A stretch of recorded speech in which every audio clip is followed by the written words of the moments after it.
March മാസം വരെയുള്ള പദ്ധതികൾ കഴിഞ്ഞ ഇതിൽ പ്രൊജക്റ്റിൽ പെടുത്തിയിട്ടുള്ള പദ്ധതികളാണ് ഇപ്പോൾ നടന്നുകൊണ്ടിരിക്കുന്നത്.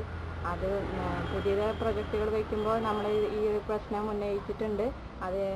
അതിലേക്ക് ഉൾപ്പെടുത്താമെന്ന് അവർ പറഞ്ഞിട്ടുമുണ്ട്. പാർലമെൻറ്റ് പാർട്ടിയിൽ നമ്മൾ പറഞ്ഞിട്ടുള്ള സംഭവമാണ്. അവരതിനെ നല്ല രീതിയിൽ തന്നെയാണ് നമ്മളോട് പ്രതികരിച്ചിട്ടുള്ളത്. ഇതിൽ ഒരു പരിഹാരം കണ്ടത് എല്ലാവരുടെയും ആവശ്യമാണ്. നാട്ടിലുള്ള നമ്മുടെ അടുത്ത് പറഞ്ഞിട്ടുള്ള ഈ ഇൻഡസ്ട്രിയൽ ഏരിയകൾ വരുമ്പോൾ അതിൻ്റേതായ വർക്ക്ഷോപ്പുകൾ വന്ന് അതിൻ്റേതായ വേസ്റ്റുകളാണ് അതിലേക്ക് മെയിനായിട്ട് പോകുന്നത്. നമ്മുടെ വാർഡിലെ പ്രശ്നം വരുമ്പോൾ അപ്പുറത്ത് മറ്റ് ഹോട്ടലുകളിൽ നിന്നുള്ള വേസ്റ്റ് വരുന്നുണ്ട്. അതിൻ്റേതായ രീതിയിൽ പഠിച്ച് അതിനൊരു നല്ല രീതിയിൽ മാലിന്യ സംസ്കരണം തന്നെ വേണ്ട ഒരു കാര്യമാണ്.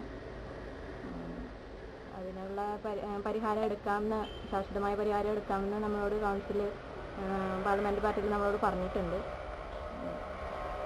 അത് നല്ല രീതിയിൽ തന്നെ പര്യവസാനിക്കുമെന്നാണ് എൻ്റെ പ്രതീക്ഷ.